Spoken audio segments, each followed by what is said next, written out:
And here we are again. Tuesday night it is, another hot night in Adelaide, and I'll throw you over to Pete. How you going, Pete, who's in Sydney?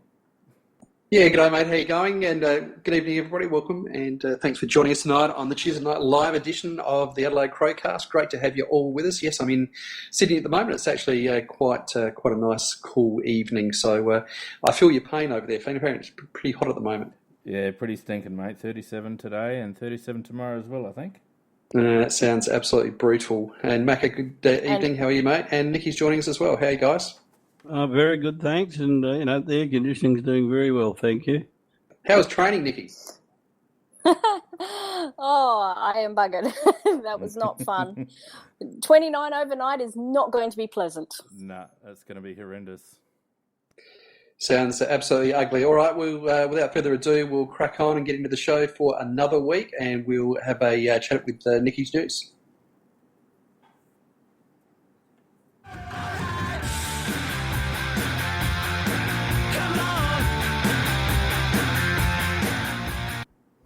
Someone complained about that lead-in music, you know.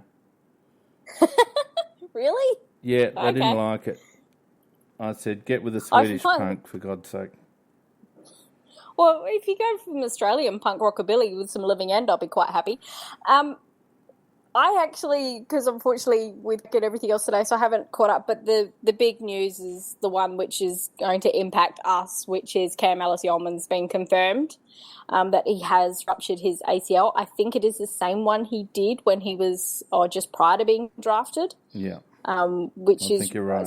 A huge pity for him, because he did a lot of work last season. And like Pete, you saw him as well. He still had some things to work on, but there was definitely a positive there for us, including him in the AFL team. So that's a hell of a loss. Yeah. Really bad luck for Cam. I mean, he went over to the US with Hugh Greenwood, didn't he, over the off season, and really set himself for a big crack at it. And now that's 12 months down the tube. I feel he's been apparently. I feel Nikki. I feel terribly sorry for Cameron, and he was a player that spent a number of years on our list and looked like he wasn't really going to materialise into anything of any great note or a player of any great note. And then Phil Walsh comes along and just turned him around. And what we saw in the early stages of the 2015 season, some of the stuff that he produced, particularly in the game against Melbourne when he kicked 2 or 3 goals, he was absolutely brilliant. And then, of course, the tragic passing of Phil Walsh. He doesn't seem as though he's recovered from that. I know that from all accounts it hit him very hard, and now, of course, we've got an injury for him. So it just hasn't worked for him, unfortunately. Yeah, well, that probably explained. He was after the game and not knowing that he'd done his ACL. I was thinking that just having a mental run through the various players, and I thought, hell, I hardly saw very much of Cam Ellis-Yolman at all. And when I look at the stats, he only did touch the ball 7 times, but apparently he did the ACL in the first quarter and he kept playing the whole game, and which I found quite amazing, actually. He played part of the second half, so he played, I think, about 10 minutes into the second half, and he just couldn't turn. They'd strapped his knee up. And then he came back to the bench, and you could see there was a bit of discussion going on, and he took no further part after that. And because he ruptured it, he had no pain. And he actually thought he was okay. Yeah, the funny thing is, Vicky, that the incident that he did his ACL in was a nothing incident. He sort of got a push in the back and went to ground, and that seemed to be it. Now, the other big news is there's a bit of speeding going on in the AFL, and it's not on the field. Mo Hope has been caught speeding for doing 97 in an 80 zone, apparently, before the Bulldogs game. And there was, of course, a certain Selwood over in Geelong who got done overtaking, 120 something? I think it was 127, I think it was, in 110 zone or 100 zone. Yeah. 100 zone, yeah. So, whoops. Not known for his speed either, Selwood. Boom. No. I think there was a few comments about him speeding past to duck back in. Oh, was that him crashing? That's the whole system's just come crashing down. What is going on there?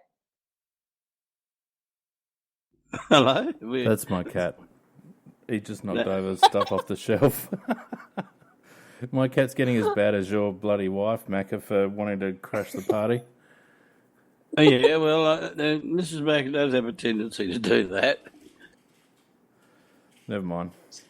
Play on, Nikki. And I think the other, probably the biggest kind of news is that GWS has secured Patton until 2020. They actually had lost a few forwards, so they really did need to get him signed up. I'm not sure, though, from what we've seen of him, he's good in patches, but he just doesn't have the consistency. He was a world beater before he got injured. If he gets back to anywhere near that sort of form, he'll be a pretty good foil for them. Yeah, but he was one of three at that stage when he was really firing. I mean, they had the multi-dimensional forward line, of which he was only one of them. They've lost one across the Fremantle, and Cameron didn't have a particularly good year last year by his own standards. I didn't think. But I'm with you. I do agree he can play. Yeah. Now, out of the games, we've now seen every team play. Has there been any sort of movement forward, do you think, of some teams, or or has there been a little bit of movement backwards from what we've seen so far in the JLT, just knowing that the players pretty much are taking it as practice matches? Yeah, that's the whole problem, Nikki, when we try and make these assessments. But you have to sort of try and read between the lines of what they are doing and what they're not doing and how serious they are, etc., etc. But all we can say is what caught our eye and what we liked about various teams at this stage. And there's two teams, I think, that will improve this year. And just because they look like they've got better personnel and they look like they're playing a better style of football, and that's both St Kilda and Melbourne. I think both of those will rise. Whether they'll make the 8 or not, I don't know. They might. And the other thing Well, just before you go there, Macca, because we're still on news, let's finish off the news before we start talking about the JLT. What do you reckon? Well, the question was asked. We're talking about the other teams, not ours. Yeah, but it's not news. Let's go to news. Oh, all right. What other news do you have? Well, the Doggies lost their footy manager, so it'll be interesting to see if any impact. I wouldn't suggest so, because I think it's all behind the Bevo train down at Bulldogs land. But interesting that they lost him right at the beginning of the season. Where's he gone off to? He's looking for more work-life balance, so obviously he was getting slammed by Beveridge, so he's out the door. He'd be a hard man to work for, wouldn't he? Well, he'd be demanding, I reckon. He'd be pretty full-on, and because I reckon he'd be 24/7 himself, and usually those blokes tend to demand that of their support staff, so not surprised to see one of them burn out. It'd be interesting to see if any more drop off. But the other one... Well, the impression... Sorry, go on. I was just going to say, the impression I have with Bevo, and we've seen it in the games against us, he's very into blaming everybody else and not him or his players. So I kind of wonder whether that attitude permeates into the football department at all when things aren't quite going their way. Yeah. It could, because he is a classic for blaming everything else around him. I've always taken that to be cultivating a bit of a siege mentality down at the Dogs. It's not a bad tactic when you've at a club that's been backs to the wall and much maligned for such a long period of time, to rally the troops and start putting that whole under the gun sort of mentality isn't a bad thing. So, but you could be right. I mean, we haven't got much to go by. The way you went after the Talias.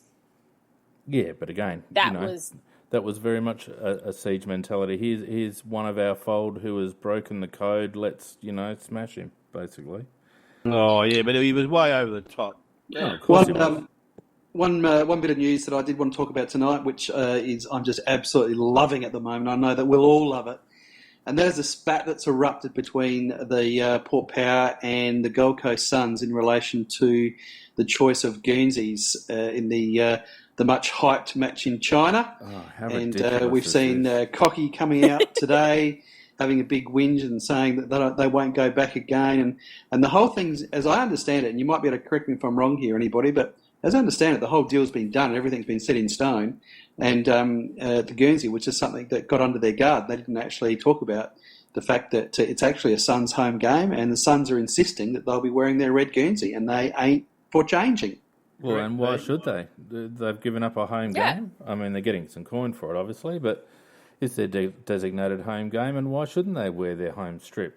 And Koshi always puts himself up as a bit of a guru when it comes to financial negotiation. Well, he stuffed that contract up, didn't he? Yeah, he's completely balls that up because what's going to happen is that game's going to take place, and the Gold Coast Suns are going to walk out in Chinese colours. And who do you reckon the Chinese are going to be wanting to back? It's a crack up. It really is. I mean, the cream on top of the cake is that they're red and yellow, but I don't reckon he would have cared had that not been the case. But he obviously hasn't thought about it. It's going to be so funny to see a stadium full of free attendees all wearing red and yellow. I mean, as soon as the Suns were announced, it was so obvious that this was a major stuff up by Port. Anybody but the Suns would have been a good pick. They didn't even think it through. Well, even get them to commit to wearing their away Guernsey. They didn't even do that. No, I mean, that's right. Get the Suns. That's okay, but make sure that if they're going to do it, then be part of it. That's all well and good, but you've got to wear your away Guernsey. It's conditional, and get the signature on the dotted line before you do it, Koshi. Yeah, I reckon. Bloody idiot. It made my day. Made my day, that did. Hey, one other thing, and I know we're an Essendon free zone here, but that recording that came out was pretty interesting. To me, it just kind of showed how incompetent Essendon were, and that all they were interested in was saving their own skins once again, it just reinforced everything we kind of knew. To me, the interesting thing was it was an edited recording, so you didn't have the whole thing. It was only in bits and pieces. And Thompson was quoted in the article, but it wasn't put in the recording. And what he actually said, or what the quote in the article was, that if the AFL knew everything, then the players would have been charged a long time ago. Yeah, I think it's valid to point out that it was edited by the Herald Sun. It wasn't edited before they got it. It was cut up by the Herald Sun or SEN, I think, one of the two. But as someone rightly pointed out, it actually vindicates Gil McLachlan because he hasn't lied. If you listen to what was said and what's gone on, it's clear that the AFL at the beginning stages were trying to do a deal. They'd underestimated the impact of Asada and certainly hadn't really considered the impact of WADA coming over the top. But at that stage of developments, when that conversation was recorded, Gil was doing exactly what they were saying that he was doing. And the fact that he backed out of it was probably more because he got backed into a corner and, it came to pass that it wasn't really the AFL's jurisdiction. No, and where it kind of backfired on Essendon was Essendon digging their heels in and going, no, we haven't done anything wrong. You can compare them directly to what happened with Cronulla. The NRL did the same thing with Cronulla, what the AFL was trying to do with Essendon. With Cronulla, they had to admit liability. Their players admitted guilt. They took a very, very lenient punishment. And the club sacked the people who were responsible for overseeing this program. Yep. Essendon weren't interested in doing that at all because they just wanted to protect Hurd, not the players, not the club. Hurd. They thought they were protecting the club because he's so aligned with them. But if they'd pulled their finger out and actually did the right thing, this wouldn't have gone on for 3 years. Pete wouldn't be sitting there silent because he's sick to death of it. And, yeah. And the simple fact is, what happened to Cronulla after? They won the premiership. Well, the best thing is, Is Essendon going to win a game this year? No, maybe one. The best thing is that they reckon it's not the last one, and I've got the perfect piece of music for everyone.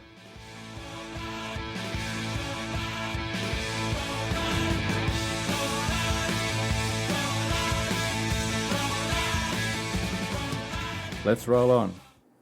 It's Good choice. roll on indeed, and as much as I'd like to really sink my teeth into that topic, I think we'll just move along.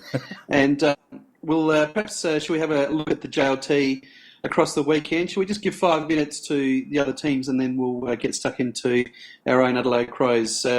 Macca, you were talking about Melbourne and St Kilda before. Did you want to just quickly wrap up what you were saying there? Yeah, I think they're going to be they will be two improvers this year, in my opinion, anyhow. I think that Hawthorn will not be quite as good as they were last year. That's just, again, my opinion. And North Melbourne, I don't think will make the 8. That's what I think of them. Port Adelaide were interesting. I just think that they're obviously trying to play a new game plan. They've obviously been trying to practice their skills. They were very, very poor with their skills, and they didn't seem to get their game plan going. I just think that they'll be hanging around where they did last year and maybe just a game or two better, but not much doing there. From our own point of view, I thought it was very revealing in some ways, in the sense that what we all know, that we got a good forward line and we got a good defence line, a good bunch of defenders, and hats off to Andy Otten for the game that he played. And but the midfield, well, you know, it's sort of it really still is a makeshift midfield, and we really need those other boys back in there that are out injured at the moment. So yeah, it's interesting that somebody's going to have to step up in the midfield We'll get to our game in a few minutes. We just wanted to have a quick chat about anything that you saw in the other games. Been anything that you saw in the other games that you wanted to highlight? Yeah, but I think Carlton are going to be no good whatsoever, and I think they're going to be very lowly down. GWS, of course, would be a good side. I think Gold Coast is going to improve somewhat, and I think Essendon will be a reasonable side. But to me, it looks like Carlton could be very close to the bottom of the ladder. I don't know what the other guys think. I'm not quite as pessimistic about Carlton, to be perfectly honest. I think they'll probably struggle if they cop a few injuries, but they don't lose anything by getting Murphy back into the team. And there's still what is this, year 2 of their proposed 5-year development plan? So I don't think they care too much at this stage. They just wanted to blood some youngsters and keep Bryce out of Adelaide, really. I think it's pre-season form, and we all said already that it doesn't mean much. But I didn't mind the way Melbourne went about it. I thought they were quite organised. Goody, and obviously he's taken on where Roos left off, but I felt that they played a good style of football. I'm not as pessimistic about Hawthorn, Macca. In fact, watching O'Meara run around, he gets 20 games into him this year. He's without any problems, and he's going to be a force to be reckoned with again for that team. So yeah, he is class. I'll admit he is class. But aside from that, it was a bit of nothing. I thought Port were pretty insipid, to be honest with you, for the little that I saw, and they're playing Trengove up front, and they're clutching at straws, if you ask me. Well, I think that what you just said describes where Port Adelaide are at. The very fact that Trengove had to be a ruckman last year. He's actually a centre-half back. But he had to be a ruckman last year. Now they're talking about he'll be the saviour up forward when you've got one guy who is quite unskilled, actually, but a great trier, fantastic trier. When you're relying on him to be a big man, well, I just think you've got problems. And they're down on personnel and they're down on skills, in my opinion. Nikki, any thoughts you had over the weekend? I agree with Melbourne. I think the way they've structured up, and we do know that Goody was actually taking over a lot more of the stuff last year. It was a lot more of a cleaner handover. So he's had a bit of not just this pre-season to implement it. Hawthorn's a bit going to be interesting. I think they'll drop some games. We expect they might win, but they'll still be able to. There's still enough of that structure there and enough of those players that I think they'll be around the mark, but not up high. St Kilda, I didn't watch the game, but some others were talking about it. It wasn't impressive as they have been in previous years. They've one I've kind of kept an eye on for the past 2 years, and I thought that, this year definitely they would be making a real strong push for the 8. Carlton, yeah, they're in the rebuild. They're going to be down the bottom. Essendon just don't have the legs. They might jag 1 or 2, but they're towards the end of the middle of the year, the end of the season, they're just going to be absolutely stuffed. They've got too many players that they need to carry that team, unfortunately, that have been out for too long, and that will show. Yeah, and one sneaky riser will be West Coast too. I think West Coast will be very strong this year. Well, there's one thing that I learned over and above all else, and that's that it doesn't matter whether it's a JLT game, it doesn't matter whether it's an AFL game, it doesn't even matter if it's an Escort Cup game on a Tuesday night at freezing cold Nord Parade. If Port Adelaide are playing any team at all, I get just a little bit excited when they lose. That's the thing that I learned from the weekend above all else, and I was You're certainly such a simple man, Pete. So it's simple pleasures in life, Nikki, and there's no doubt that I was on the edge of my seat in that JLT game against St Kilda and Port, just willing St Kilda to hang on. So very, very exciting times for me. All right, we should probably have a look at our own Crows. Now, I have to concede up front that I was doing the usual dance that commuters at Sydney Airport do on a Friday evening, and that's getting stuck there for various reasons, and so all I had was the headphones listening to Rowe and Bickley, and of course you'll all know that will mean that I had very little idea of what was going on. So it looked to me there were a few highlights in terms of Hampton, possibly Wigg had good performances. We've talked about the injury to Cam Ellis-Yolmen.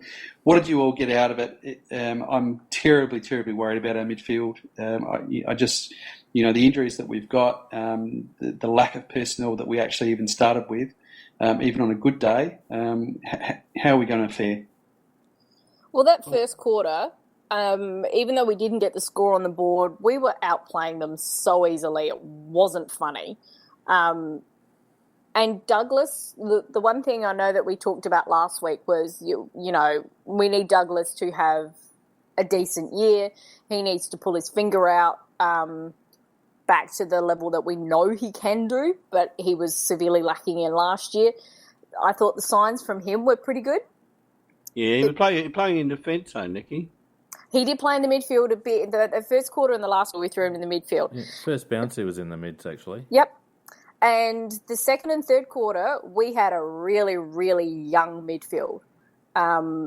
So we obviously went in with a plan. We didn't care too much about the scores. You could actually tell the fact with, the balls up of the kicks from Rob, who had an absolute shocker in front of goal. Unbelievable.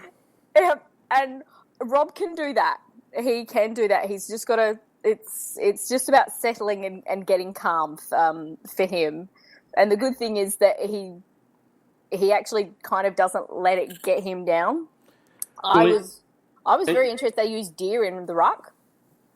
I actually I think the reason why we struggled in the midfield during the middle of the game was because Sauce went off, and our midfield weren't actually used to roving to winning rucks.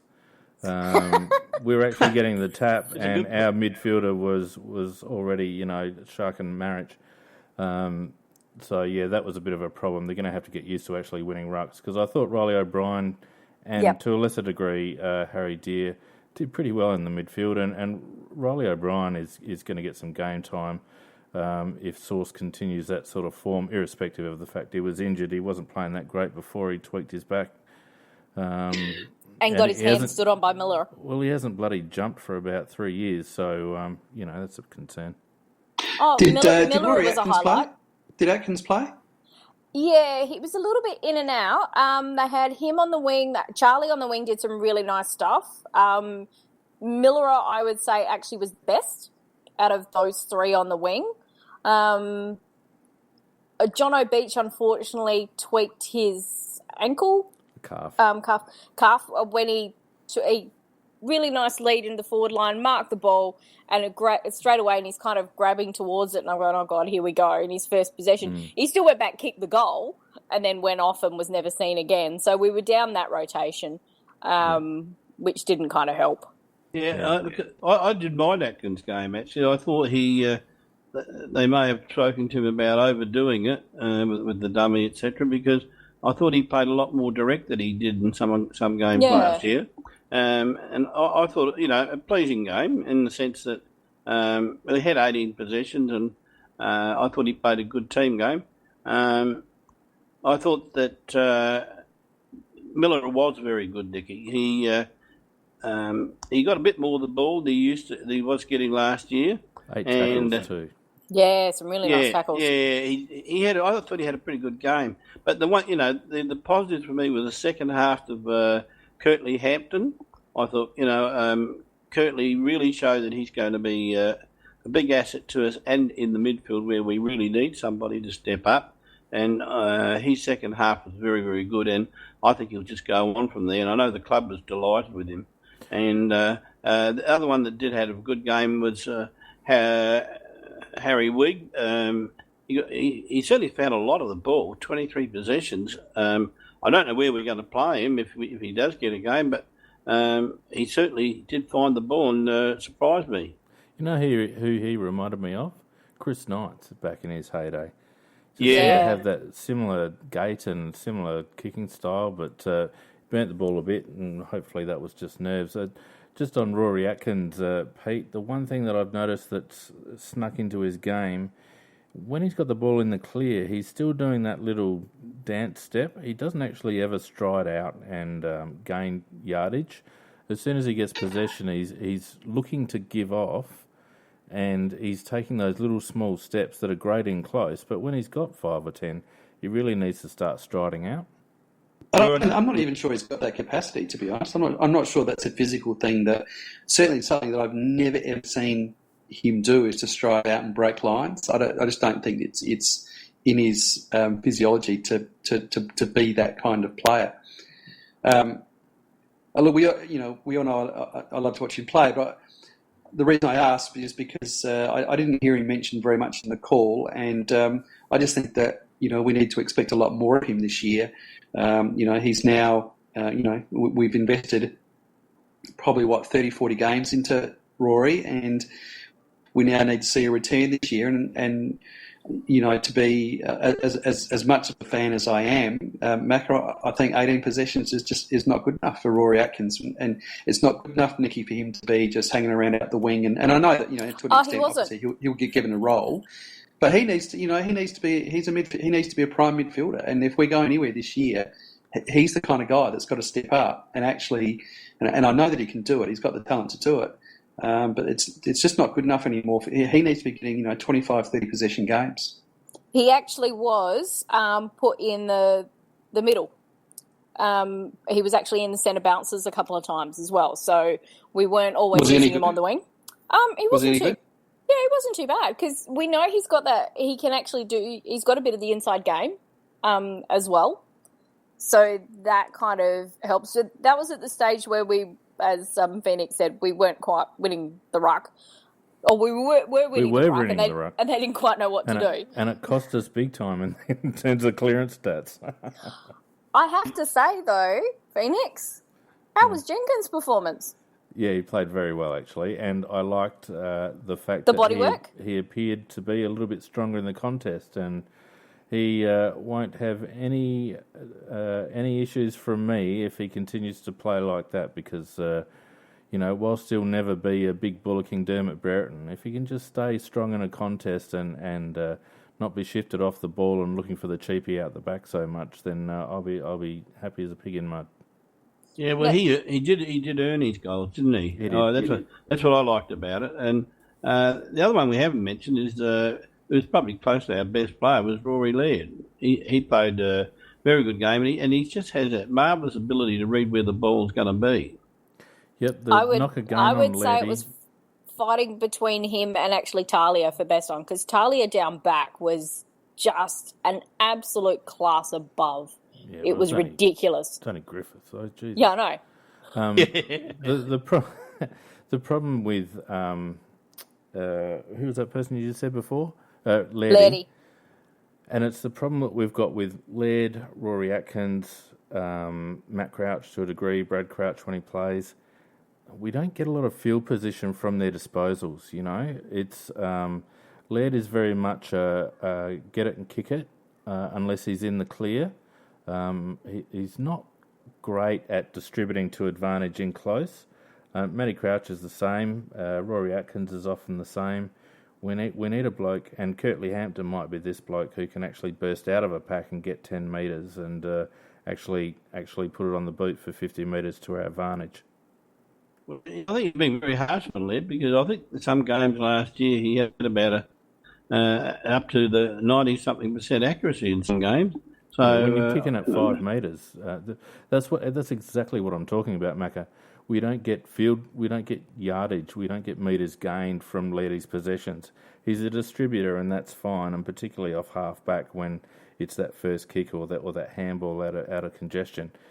But we're not actually getting a hell of a lot of metres gained from his possessions, and if he's going to work through the midfield, then he's actually going to have to become a little bit more of a pack breaker in terms of getting the ball out and gaining a few yards rather than just hat kicking forward. Yeah, if he plays the midfield, I agree with that. Curtly Hampton will be that guy that you're talking about. There was one lovely example of that where he burst down there and he could have had a shot on the run for goal. He just did this lovely little pass instead, to one of our chaps right in front of goal. Lynch, who fumbled it because it was just a little bit past him, but then he just kept chasing up and he got the holding the ball. No, he marked it. What I'm talking about. Lynch and Tex had shockers, actually. And the comment that I'd make about both of those blokes is that, and Lynch in particular, because I think Tex has got a few runs on the board in this regard with his field disposal, but they think they're better than they are, and they continually try to kick whilst they're off balance or whilst their momentum is moving backwards off the mark. How many times did Lynch and Tex kick into the mark or miss a target? And yes, it's JLT round one, but they've been known, both of them, to do that in clutch situations. And to me, JLT is all about getting his skills up and practicing under match conditions. And Lynchy in particular has to brush up on that because it's becoming a bit of a thing for him. We did think the ground was way wider than what it really was. The number of times we just kicked out on the floor, it was just like, seriously, guys, there's a white line. Keep it inside that. Harry Wigg, do we see? I read and heard a little bit about the fact that his disposal wasn't great, but he at least got hold of the football, and you would think that eventually his disposal would come because it is his strength, is his kicking. How did you see his game? I quite liked his positioning was really good at being able to get the ball. He's got a nice little sidestep as well. He did one really nice long pass into the forward line. You could see that he'd looked for the shorter pass. It wasn't there, so he just did quite a casual long kick that we know he can do to the right spot. We didn't mark it at the time, but I think the ball was brought to ground and it stayed down there for a while. So that'll come with time in him just figuring out the speed of the game. I thought he actually stepped up pretty well. It wasn't too bad. Paholke, he was a little bit behind. You could see that his development was just that little bit further. Really nice size about him though. He wanted to do the instinctive handball first off. I'm getting the ball and I'm getting rid of it. So I reckon he might get 1 or 2 games this year. I wouldn't be surprised with Paholke. And I reckon Wig, with what's happened in our midfield, he's a good chance to actually get a couple of games and just to settle into that pace and get used to it and be a bit calmer. That I think you and I have both seen him do that really well. He did some really nice shutdown tackles as well. There's been a lot of investment in Harry Wigg, and let's not forget that he was drafted to the club as a small defender. Yeah. And there's been a lot of investment in him to become a midfielder. There's no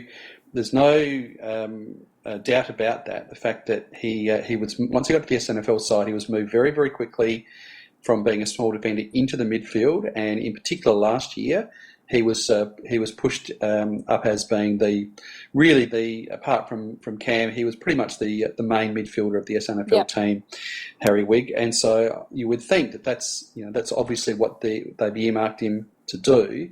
So it'll be interesting to see. I see he was named second best for on Friday night, so he obviously had a good game. I didn't see it, but you would think that all goes well for him in terms of getting a spot. Didn't do his chances any harm, Pete. No. I'd like to see him play all three games because, particularly with Ellis Yeoman's injury now, everything's up for grab. And I reckon Pikey would be no clearer in terms of our round one midfield rotations. No clearer. No, and it also depends on who's available too, of course. Yep. If the whole three are available out of Sloane, Crouch, and Thompson, and Hampton's definitely going to be one of those guys in there, and Miller put up a very good case, and Charlie Cameron put up a very good case. Wigg will get some games, I think, but I don't think he's a dead set certain. I'm like you. I'd like to see him play 3 games and then draw some conclusions from that. I can't wait to see Riley Knight come back in too, because we need him on the outside. Sorry, I should have mentioned him because he is the one that once he's got a couple of games under his belt, I think he'll be the one that will pop in there. And one guy I just want to give a bit of a bouquet to, because I think he's a really underestimated guy. Jake Kelly, I thought he played a ripper of a game. Yeah, he did okay. Yeah, he's a bit one-dimensional. The guy I thought you were going to say is Andy Otten. It was great to see Andy Otten come back and play a full game, and he looked to have gained a yard of pace from last season, where he looked like he'd lost it forever. He looked like he just got a yard of pace and did the defensive things really well. And if he gets a little bit more confidence and actually starts doing some attacking things as well, he may be a bit of a smoky in our defence, because he's quite versatile, can play small or tall, and him, Chaney and Lukey Brown might be, and Tom Duday, whatever, Duday will be probably the 4 looking to shore up those 2 spots down in the last line of defence. Yeah, his intercept marking, and that we just know he can do so well. He just reads the play so cleverly, and his hands are so strong. Yep. And it was so funny just listening to the commentators sounded shocked. Like, it's like, did you forget how he used to play? That's exactly what he used to do all the time. His intercept marking was just sensational. He had a very, very good game, and he made it look easy at times. Mm. All right, guys, that's a look at the JLT game for Friday night.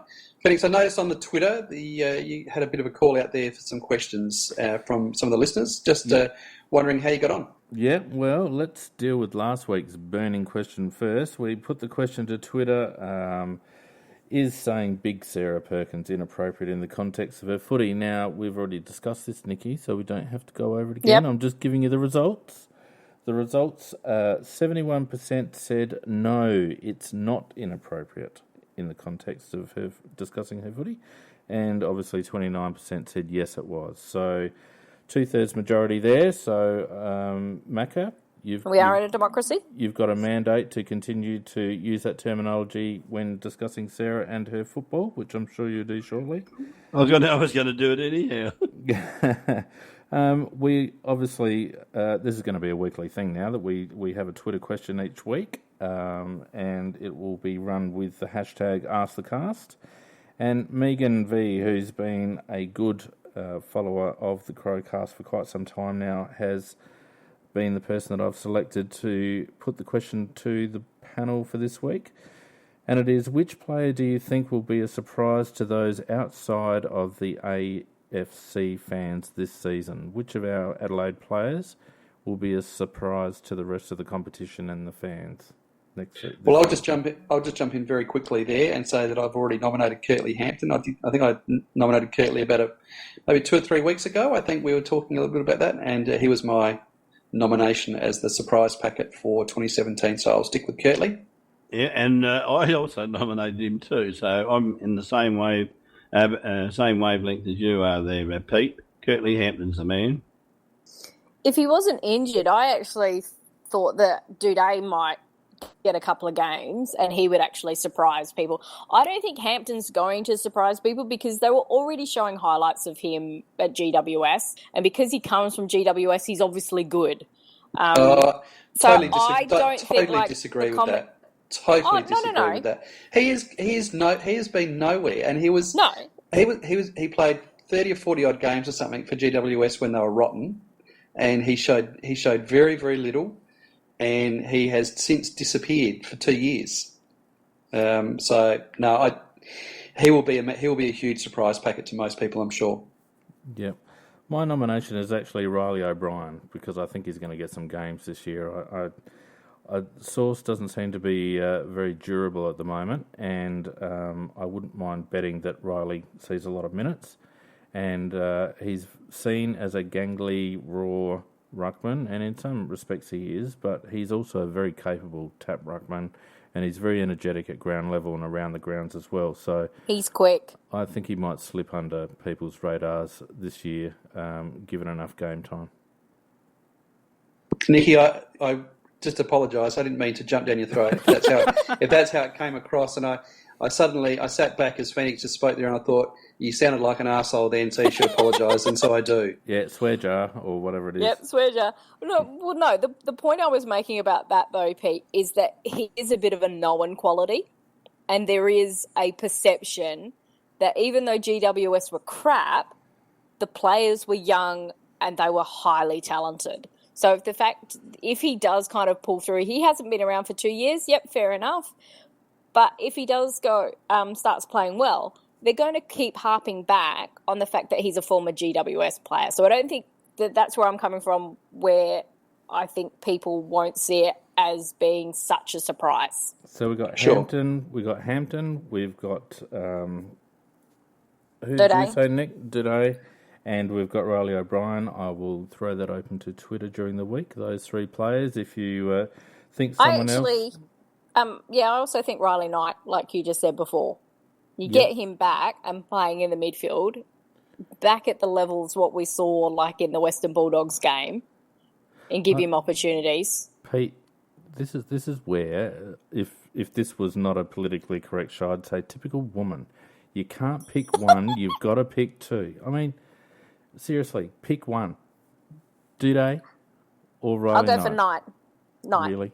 Knight? Are you sure? Yep. All right, so we got Knight. I was only kidding, by the way, Nick. We got Knight, we got Hampton, and we got Riley O'Brien. I'll chuck them onto Twitter during the week and see what our followers think, and we'll just keep it to those 3. Obviously, people might have some differing views, but let's just see out of those 3 who people think might make the biggest impact. I also saw a question there from Manjit Singh, who also is a good follower, and he always chips in, and I think it probably answered his question because he was talking about the midfield and who we're going to find to try and fill that midfield, and so hopefully that answers that question as well. Yeah, and I think it's a question that no one's really got an answer for at this stage.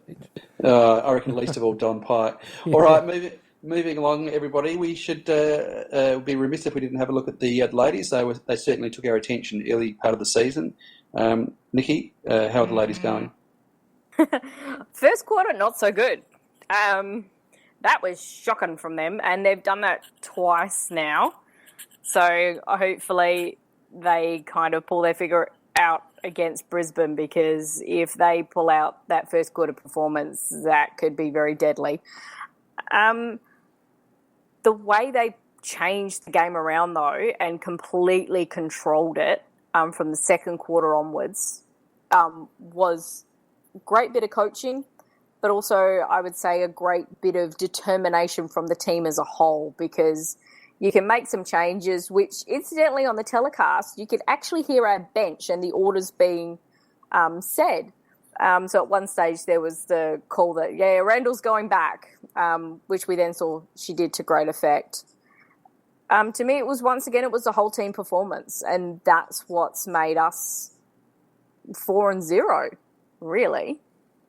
Yeah, I saw the first quarter they roughed us up a little bit, Nikki. I thought that they went the contested ball a lot harder than us, and certainly made us pay for it when they hit us as well.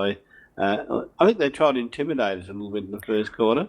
And I've heard some things that were said on the field directed towards Gibson and Randall, and I understand the club was quite shocked at the reception that occurred from their former teammates, that it was pretty much not on. Well, Randall copped a bit for being an ex-WA player, didn't she? Yeah, she did. Yeah, that's what they were having a go at both of them about, and it was above and beyond what was expected. Mm. But to Randall's credit, though, I thought she went on to be probably our best player for the game. I thought she's got great skills, actually. Her marking is classical, and the way she kicks the ball is classical, and she generally always finds a teammate. And I think she had a great game. And also, Erin Phillips, she's just a class player. And we were very lucky to have those two. Well, Nikki, sorry, Pete. Do you know what was actually said, Nikki? No. The specifics weren't told to me, but it was, it was shocked, I think, was the way it was described. Because they kind of expected some little pushback and a few bit of banter and stuff like that. But I think the impression I got, it was very, it was a bit of vitriol. And the Kelly Gibson one, which we didn't quite know why she got so fired up, from what I understand, was she actually got punched and quite rightly didn't accept that occurring. I actually thought the Georgia Bevan and Abby Holmes actually holding her back, because Gibson's not a little girl. She's actually very strong, and so they did quite well to try and calm her down and keep her away. There was some really nice leadership shown by some of our younger players. I actually felt like it was Gibson's best game for us, and that incident certainly didn't harm her motivation. Not one bit. Abby Holmes as well, I thought, had her best game for us. Her third quarter was fantastic, and I love the fact that she ran down a player, which Abby's not the quickest player, but she ran her down, tackled her, and she got the holding the ball. And when she got the holding the ball, there's a little fist pump of yes from Abby. She knew she did good. Yeah, I thought she did very well. And it she was had good a great to see game. Ed Marinoff, despite, even though Vardy Magic has put up her stats in the chat there, 10 posies and 11 tackles, the 11 tackles I'm not surprised about, because she probably didn't have as much influence in the game from an attacking point of view, but she was an absolute bulldog in close. Yeah, and that's something that she's actually talked about, that she's a strong body, so she knows she needs to use her tackle as a weapon to help the team. That first quarter, it was kind of interesting, the number of our players that were holding their faces, and then went on to a little bit in the second quarter, which was my actual highlight, because it was Jess Sedundry who got a whack to the face. The ball's still around there. She's standing up and she's holding her nose because she's got this hell of a hit. She glances down and realises the ball's between her feet. So she picks it up, handballs it to Erin Phillips, goes back to holding her nose. Meanwhile, Erin Phillips kicks the goal. Yeah. It was just, she's in pain, but as soon as she sees the ball, it's like, no, I've got to play football now. She played very, very well. She did. Probably her best game for us too, I'd imagine. Yeah, I was a little bit disappointed in her in the Carlton game. She looked a lot better on telly than she did at the ground. So it was afterwards when I went back and watched the replay of that game, I was like, no, you actually had a good game. But I thought she did some really nice stuff and used her speed and her bulk as well, just to keep the opposition away from the ball. I actually felt it was our most even performance because there was a couple of, I'd use the term politely, second stringers that really played well. I thought the girl in the ruck, I forget her name, I apologise, had a Sarah really good, Allen. Yes, had a really good game. And there was a girl off halfback too that I can't remember her name as well. I wish I could, but wasn't Stevie Lee? Stevie Lee Thompson? I don't think so. Look, I honestly can't remember, but I just felt I wouldn't call a second stringer. Yeah, I felt overall it was our most even performance. Well, it certainly was after quarter time, and you're quite right. There's a lot of the lesser lights really. I mean, Abby Holmes hasn't played a game anywhere near that this year, and I do know the girl you're talking of on the half-back flank. And I can't remember her name either. For the life of me, I can't remember, and I apologise for it. But she had a good game. I mean, she really fought hard for the ball, and she cleared a lot of times. And as you said, it was very much a very even team performance with a couple of highlights in there from Phillips. She's class. And also Chelsea Randall, she's class too. And my favourite, Big Tech, she kicked that beautiful goal just to finish off the game, and I thought that was lovely. Yep. Rightio. Taking all before them, the women's team, which is absolutely fantastic. Who have we got this week, Nikki? This one is the top of the table clash against the Brisbane. Lions. This is going to be a hard game. Should be a huge game. Yeah, and it's at Norwood Oval, 6:40 start. Please all don't get there too early because I have to go to Adelaide Riders Week, a Saturday night. Saturday night, 6:40 at the parade. But you will have to leave early because Clipsal and the Fringe is on. Yeah, it's going to be a nightmare. It's going to be nuts trying to get there. Really bad programming. Who did that? Well, it'll be. It looks like it'll be a great clash. Also, don't forget we've got JLT Game 2 coming up on Sunday. Against just as we move towards close of the show, how are we feeling about our Game 2 and the JLT men's? Neither here nor there, really.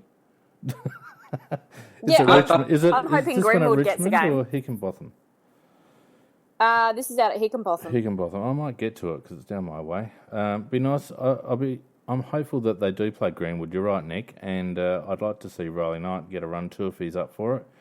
And I just would like to see Tex start taking it serious or don't play, because playing like he did against the Tigers, the only thing that's going to happen is he's going to get injured.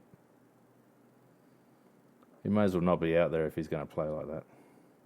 When you say he might get injured, how will he get injured? Well, because you know what it's like on a footy field, Macca, when you go half-assed. That's always the time you get injured. Oh, okay. I see. Tex was just half-assed. He didn't really want to be there. So if he's not going to put in and get anything out of it, he may as well not be playing. No, I understand you're getting it now. But I think the game to us is a lot more important than a pre-season game normally is, because it's what Peter was talking about earlier. You know, who's going to be the midfield, and we just have to keep trying these boys. And as you said, I hope that Greenwood does get a game, because I like him as a player, and I'd be interested to see how he went in one of these games. I hope that Riley Knight plays as well, like you said, Phoenix, and we just got, as we say, you just got to keep rolling them through there, and hope that somebody really sticks there that can help the alleged big names do something in there. Yeah, well, when I asked you last week, Macca, who was our coalface players, and the first guy you said was Cam Ellis-Yeoman. Yeah. That's the first thing I thought of today. I thought, well, there's one coalface guy. And my bad. Yep. It's actually, this one's the one at Richmond Oval. It's Brisbane the following week. That's at Hickenbotham. Sorry. Right. It definitely is at Richmond this week. Well, we're playing the Cats, aren't we? Yeah. I think it is. Yeah, So it will be interesting to see what kind of side they put out as well. I tend to think that Game 2 is really of all of the three games. I think Game 2, generally speaking, is the most nothing of them all.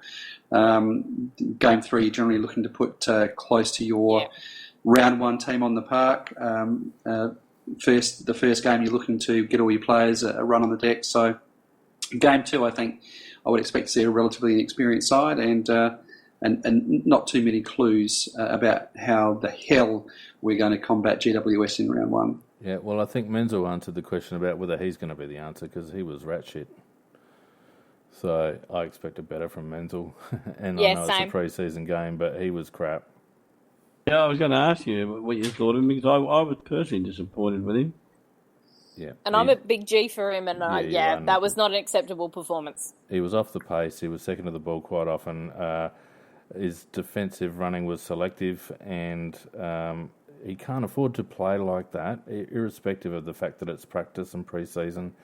He can't afford to play like that. He's got to make every post a winner, and let's hope he puts in a better performance this week if he gets a run.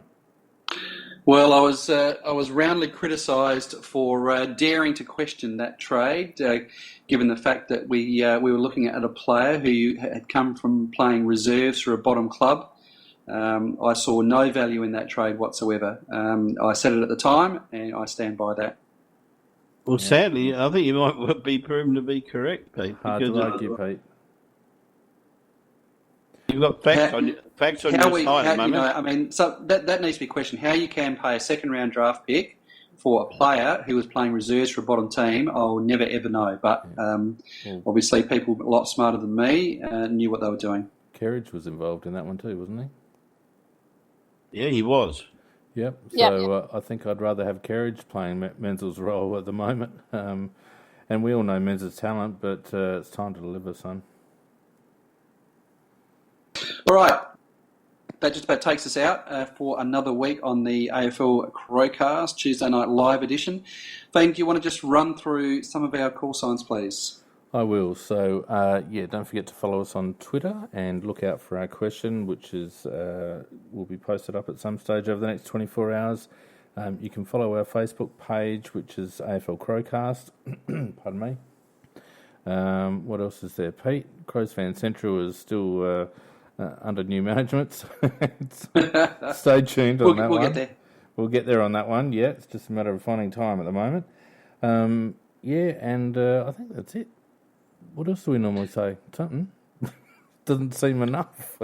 No, I think that probably about wraps it up. So thanks very much for all your support tonight, Fane, and Nikki Macca. Thanks always for joining us on the panel. We appreciate your views as always. And can I just say the Cockwobbling Numbnut of the Week award has to go to the guy who gave the wrong envelope at the Oscars last night. Oh, sensational. Don't get me started on the virtue signalling elitists that occupy the roles in Hollywood, telling everybody how stupid they are, the things that they do, and then stand there and can't even read out an award. Don't get me started on that one. Night, Pete. Night all.